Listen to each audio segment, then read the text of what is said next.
In this video, I will talk about my Razordon experiment. I will tell you what worked and what didn't work, what mistakes to avoid when you're building your own Razordon.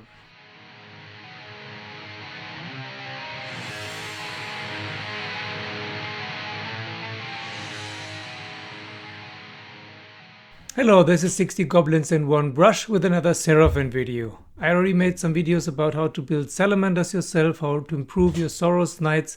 This time it's about Razordons. How to build your own Razordon and what mistakes to avoid. What to do, what not to do.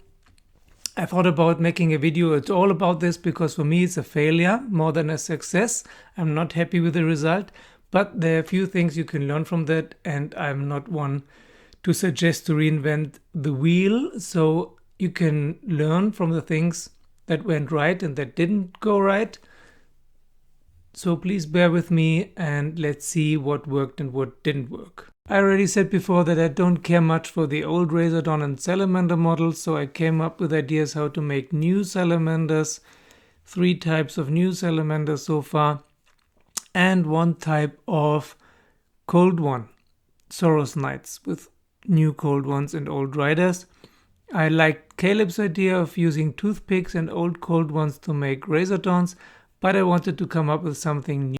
What I had in mind were the old frilled-necked lizard from Australia and porcupines, something like that in combination. So I chose the flesh hounds of corn again and made this out of it. And I was only medium happy. I think I made quite a few mistakes. I want to share them with you. I did not want to use the old Saurus Knight models. I wanted to use the flesh hounds again. I think the body is perfect. And 3 out of 5 hounds already have a spiky back. I think it's supposed to be hair, but it looks like spikes. So I already have half of the work to do because I only have to do the spikes around the original spikes. I could not think of a better idea than the toothpicks, but they were too thick for me. I wanted something like pine needles, but pine needles would break. So I came up with the idea to halve or quarter the toothpicks. First you need about 1/3 or 1/4 of the length, and then use your cutting tool or big knife to quarter them lengthwise, longitudinal. The first one is really tough. From the second or third one on, it's really easy. You get the thing really quick, and once you halve them, you put the fat part down and then it can't roll off anymore. You need at least 5 toothpicks, the more the better. Then I took a flesh hound, this is the big one, and slapped some green stuff onto the sides where I wanted to push in the needles, the spike. Then my first mistake, I cut off the head. The original head was much nicer, and I wanted to glue on the more reptilian cold one head, but it didn't fit from the aesthetics, from the style, from the size, the length. It just didn't fit, and I realized that too late. Stuff needs a long time to dry, but you can already work with it while it is drying. So I could have taken the head off, but I didn't. Also, I extended the collar. And it was, first it looked really easier than I thought it would be, but in the end I couldn't make it look the same as the original part of the collar. Then the tail, I cut off the tail and attached part of the cold one tail, then the original tail again, and then a cold one tail, and so on. And I experimented with it until I got a result that satisfied me, and also I got the idea to glue the tail onto the base so it had more stability. That worked quite well. Then I started with the spikes. I shoved them into the green stuff from back to front so that they would layer up. That needs a little bit of dexterity, but it was easier than I thought. Then I sprayed the whole thing in Wraithbone and fixed the gaps up with Vallejo plastic putty. I decided to paint the belly of the beast with Iandan yellow and the back with Agaros dunes, both contrast colors. Contrast colors are nice, but they steal your time. They take forever to dry. While waiting for that, I painted the base in Orc Flesh, the stones in Black Templar, and the rim in Abaddon Black.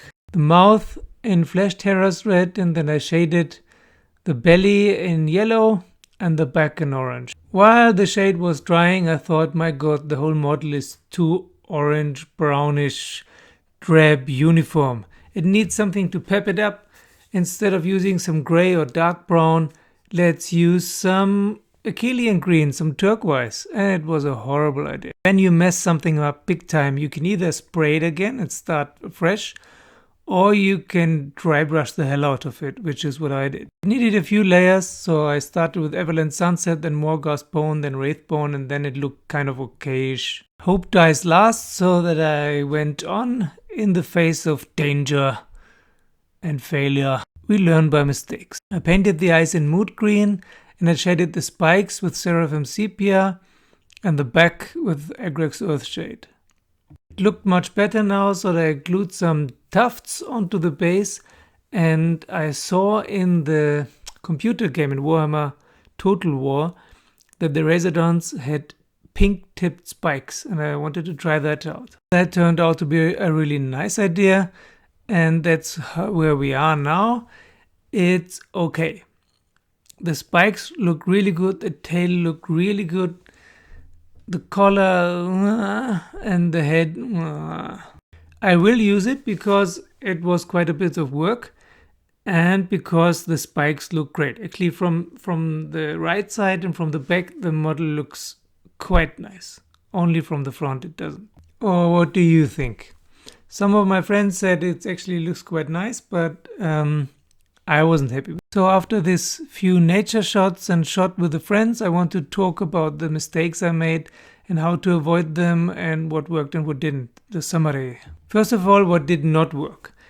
Number 1, don't adopt a bad color scheme. Don't paint a model in a color only because it's suggested by the company or someone else, a color that you don't like. Browns are not my thing, especially for reptiles. I like bright colors, and that's what I should have used, regardless of any suggestions and what I will use in the future. Secondly, the cold one head, I should have realized earlier that it just didn't fit somehow and changed the old head back. Thirdly, the collar was a medium success. It just doesn't look, the top part doesn't look like the bottom part from close up. From afar, it's okay. Thirdly, never use turquoise on a yellow base color.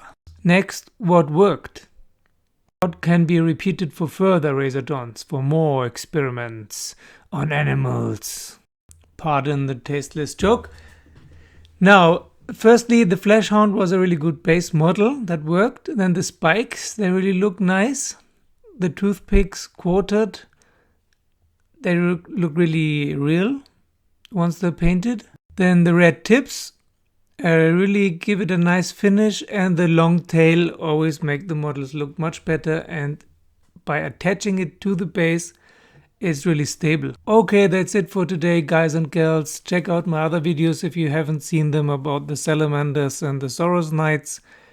See you soon. Tell me what you think about this experiment. More will come, but I really want to know, do you also think this thing is horrible or not? Remember, if you should mess up something one day, don't be sad, don't get upset. It's fixable and you have to learn something valuable. Thank you for watching, thank you for subscribing, and see you very soon.